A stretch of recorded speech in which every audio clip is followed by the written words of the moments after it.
ನಮಸ್ಕಾರ ಫ್ರೆಂಡ್ಸ್, ಇವತ್ತು ನಾವು ಬಂದಿರೋದು ಪಶ್ಚಿಮ ಘಟ್ಟಗಳ ಮಡಿಲಲ್ಲಿರೋ ಒಂದು ಅದ್ಭುತ ಶಕ್ತಿಪೀಠಕ್ಕೆ. ವಾತಾವರಣ ನೋಡಿ ಎಷ್ಟು ಶಾಂತವಾದೆ. ಹೌದು, ನಾವೀಗ ಇರೋದು ಕುಂದಾಪುರ ತಾಲೂಕಿನ ಐತಿಹಾಸಿಕ ಕೊಲ್ಲೂರ ಮೂಕಾಂಬಿಕಾ ದೇವಸ್ಥಾನದ ಹತ್ರ. ದರ್ಶನಕ್ಕೆ ಹೋಗೋ ಮುಂಚೆ ಒಂದು ಜಾಗಕ್ಕೆ ಹೋಗ್ಬೇಕು. ಇದೇ ನೋಡಿ ಪವಿತ್ರವಾದ ಸೌಪರ್ಣಿಕಾ ನದಿ. ಈ ನೀರ್ ಬರೋದು 68 ಮೂಲಿಕೆಗಳನ್ನ ಸ್ಪರ್ಶಿಸಿ, ಅದಕ್ಕೆ ಇದೊಂಥರ ನ್ಯಾಚುರಲ್ ಮೆಡಿಸಿನ್. ಗರುಡ ಅಂದ್ರೆ ಸುಪರ್ಣ ಇಲ್ಲಿ ತಪಸ್ ಮಾಡಿದ್ನಂತೆ, ಅದಕ್ಕೆ ಈ ನದಿಗೆ ಸೌಪರ್ಣಿಕಾ ಅಂತ ಹೆಸರು ಬಂತು ಅನ್ನೋದು ಇಲ್ಲಿನ ಪುರಾಣ. ದೇವಸ್ಥಾನದ ರಸ್ತೆ ಪೂರ್ತಿ ಮಲ್ಲಿಗೆ ಹೂವಿನ ಘಮ. ದೇವಿಗೆ ಇಲ್ಲಿ ಮಲ್ಲಿಗೆ ಹೂ ಅಂದ್ರೆ ತುಂಬಾ ಪ್ರೀತಿ. ನಾವು ಸ್ವಲ್ಪ ತಗೊಳ್ಳೋಣ. ಅಜ್ಜಿ ಹತ್ರ ಹೂ ತಗೊಂಡೆ. ಈಗ ದೇವಸ್ಥಾನದ ಒಳಗ್ ಹೋಗ್ತಾ ಇದೀವಿ. ಇಲ್ಲಿನ ಇತಿಹಾಸ ಕೇಳಿದ್ರೆ ನಿಜಕ್ಕೂ ಮೈ ಜುಮ್ ಅನ್ನತ್ತೆ.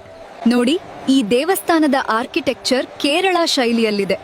ಸಾವಿರಾರು ವರ್ಷಗಳ ಹಿಂದಿನ ಕತೆ ಈ ಗೋಡೆಗಳಲ್ಲಿ ಅಡಗಿದೆ. ಆದಿಶಂಕರಾಚಾರ್ಯರು ಇಲ್ಲಿ ಸರಸ್ವತಿ ದೇವಿಯನ್ನ ಹೋಲಿಸ್ಕೊಳ್ಳೋಕೆ ಘೋರ ತಪಸ್ ಮಾಡಿದ್ರು ಅನ್ನೋದು ಇಲ್ಲಿನ ಅತಿ ದೊಡ್ಡ ರಹಸ್ಯ. ಅವರ ತಪಸ್ಸಿಗೆ ಮೆಚ್ಚಿ ದೇವಿ ಪ್ರತ್ಯಕ್ಷಳಾದಾಗ ಶಂಕರಾಚಾರ್ಯರು ದೇವಿಯನ್ನ ತಮ್ಮ ಜೊತೆ ಕೇರಳಕ್ಕೆ ಬರಬೇಕು ಅಂತ ಬೇಡ್ಕೊಳ್ತಾರೆ. ಆಗ ದೇವಿ ಒಂದ್ ಕಂಡೀಷನ್ ಹಾಕ್ತಾಳೆ, ನಾನ್ ನಿನ್ ಹಿಂದೆ ಬರ್ತೀನಿ, ಆದ್ರೆ ನೀನು ತಿರುಗ್ ನೋಡ್ಬಾರ್ದು ಅಂತ. ಎಂತ ಕಂಡೀಷನ್ ಅಲ್ವಾ? ಅವರು ನಡೀತಾ ಇರ್ತಾರೆ, ದೇವಿಯ ಗೆಜ್ಜೆಯ ನಾದ ಕೇಳ್ತಾ ಇರತ್ತೆ. ಆದ್ರೆ ಸಡನ್ ಆಗಿ ಗೆಜ್ಜೆ ಸದ್ದು ನಿಂತ್ ಹೋಗತ್ತೆ. ಗಾಬರಿಯಾಗಿ ಶಂಕರಾಚಾರ್ಯರು ಹಿಂತಿರುಗಿ ನೋಡ್ತಾರೆ.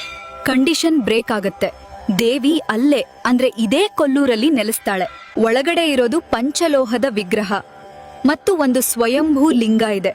ಆ ಲಿಂಗದಲ್ಲಿ ಒಂದು ಸುವರ್ಣ ರೇಖೆ ಇದೆ ಗೊತ್ತಾ? ಆ ಬಂಗಾರದ ಗೆರೆ ಲಿಂಗವನ್ನ 2 ಭಾಗ ಮಾಡತ್ತೆ.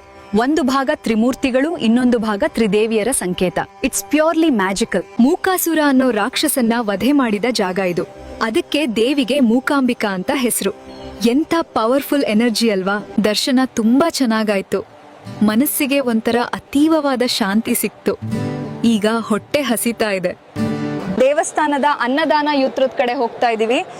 ಇಲ್ಲಿನ ಊಟದ ರುಚಿ ಎಲ್ಲಿ ಹೋದ್ರೂ ಸಿಗಲ್ಲ ಅಂತಾರೆ ಗುರುವೆ. ನೋಡಿ, ಸಾವಿರಾರು ಜನ ಒಟ್ಟಿಗೆ ಕೂತು ಊಟ ಮಾಡೋ ಈ ದೃಶ್ಯನೇ ಕಣ್ಣಿಗೆ ಹಬ್ಬ. ಬಿಸಿ ಬಿಸಿ ಅನ್ನ, ಸಾಂಬಾರ್ ಬರ್ತಾ ಇದೆ. ಆಹಾ, ಈ ಉಡುಪಿ ಶೈಲಿಯ ಸಾಂಬಾರ್ ರುಚಿನೇ ಬೇರೆ. ದೇವಿಯ ಪ್ರಸಾದ ಅಲ್ವಾ, ಆ ಭಕ್ತಿ ಕೂಡ ಸೇರಿ ರುಚಿ ಡಬಲ್ ಆಗಿದೆ. ಕೊನೆಯಲ್ಲಿ ಈ ಪಾಯಸ ಕುಡಿದ್ರೇನೆ ಊಟ ಕಂಪ್ಲೀಟ್ ಆಗೋದು. ಹೊಟ್ಟೆನೂ ತುಂಬ್ತು, ಮನಸ್ಸು ತುಂಬ್ತು. ಸಂಜೆ ಆಗ್ತಾ ಇದೆ. ಈ ವಾತಾವರಣದಲ್ಲಿ ಕೊಡಚಾದ್ರಿ ಬೆಟ್ಟದ ಹಿನ್ನೆಲೆಯಲ್ಲಿ ದೇವಸ್ಥಾನ ಎಷ್ಟು ಸುಂದರವಾಗಿ ಕಾಣ್ತಿದೆ ನೋಡಿ. ಇಲ್ಲಿಂದ 40 ಕಿಲೋಮೀಟರ್ ದೂರದಲ್ಲಿ ಸರ್ವಜ್ಞ ಪೀಠ ಇದೆ. ಶಂಕರಾಚಾರ್ಯರು ಧ್ಯಾನ ಮಾಡಿದ ಜಾಗ. ಟ್ರೆಕಿಂಗ್ ಇಷ್ಟಪಡೋರಿಗೆ ಅದು ಸ್ವರ್ಗ. ದೀಪಾಲಂಕಾರ ಶುರುವಾಯ್ತು. ಈ ದೀಪಗಳ ಬೆಳಕಲ್ಲಿ ಮೂಕಾಂಬಿಕೆಯ ಸನ್ನಿಧಿ ನೋಡ್ತಾ ಇದ್ರೆ ಕಣ್ಣಲ್ಲಿ ನೀರು ಬರುತ್ತೆ. ಎಂಥ ದಿವ್ಯವಾದ ಅನುಭವ. ಪುರಾಣ, ಭಕ್ತಿ, ಪ್ರಕೃತಿ ಇವೆಲ್ಲದರ ಅದ್ಭುತ ಸಂಗಮ ಈ ಕೊಲ್ಲೂರ. ಲೈಫ್ ಅಲ್ಲಿ ಒಮ್ಮೆ ಆದ್ರೂ ಇಲ್ಲಿಗೆ ಬರ್ಲೇಬೇಕು. ಈ ವಿಡಿಯೋ ನಿಮ್ಗೆ ಇಷ್ಟ ಆಗಿದ್ರೆ ದಯವಿಟ್ಟು ಲೈಕ್ ಮಾಡಿ, ಶೇರ್ ಮಾಡಿ, ಹಾಗೆ ನಮ್ಮ ಚಾನೆಲ್ಗೆ ಸಬ್ಸ್ಕ್ರೈಬ್ ಮಾಡಿ. ಸಿಗೋಣ ಮುಂದಿನ ವಿಡಿಯೋದಲ್ಲಿ. ಟಾಟಾ.